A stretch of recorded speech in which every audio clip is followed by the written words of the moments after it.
Video mo. Mamaya papakita ko. Tingin sasalita ka. Salita. ka, oo. Sige. Sige. Hello guys! For today's vlog nga pala, nakita namin na may hinog na magic fruit dito kana Kuya Naning halaman. Yan nga pala yung tsura ng magic fruit. Tapos kakain ako sili. Tatry Wait lang. Ganito. At ganito naman yung hitsura ng kanyang puno. Ngayon, kapag kumain ka nito, kahit ano daw kainin mo na maaasim or kahit uminom ka pa ng alak, di mo daw malalasahan kapag kumain ka ng magic fruit. Kaya naman, since may katabing sili dito, bayan, siling labuyo, itatry daw ng mister ko kung effective. Ayan, pipitasin niya yung magic fruit. Hinog na ito, mahal? Ayan yung hitsura ng magic fruit. Tapos, syempre, pipitas din siya ng sili. At itatry niya kung Kainin mo na. effective. Tayo mo naman. Yan, tatry niyang kainin. Magam. Anong lasa, mahal? Manamis-namis. Yung lasa ng magic fruit, manamis-namis. Tapos, hindi kalakihan yung size niya. Hinog na siya kapag siya ay kulay red. Ngayon, tatry niyang kumain ng sili. Kung talagang effective nga bagay yung magic fruit. Siling labuyo. Siling labuyo. Ito guys, yan. Magam.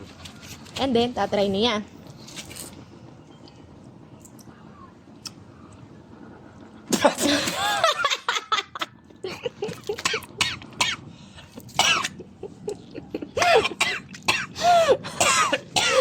Ano effective?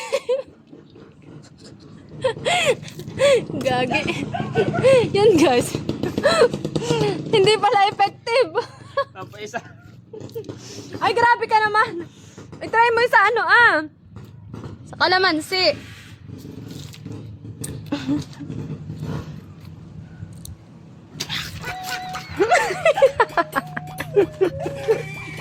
Yun guys, napatunayan niya na hindi effective yung magic fruit kapag kumain ng sili.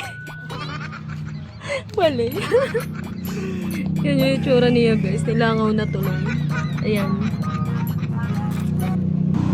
Madaming bunga. Ganyan yung itsura niya guys. Yan.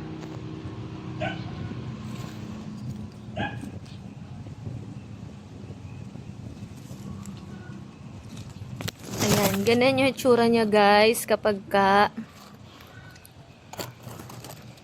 lumaki. Kapag maliit pa. Ayun. Tapos na-realize niya mas better kumain na lang daw ng prutas.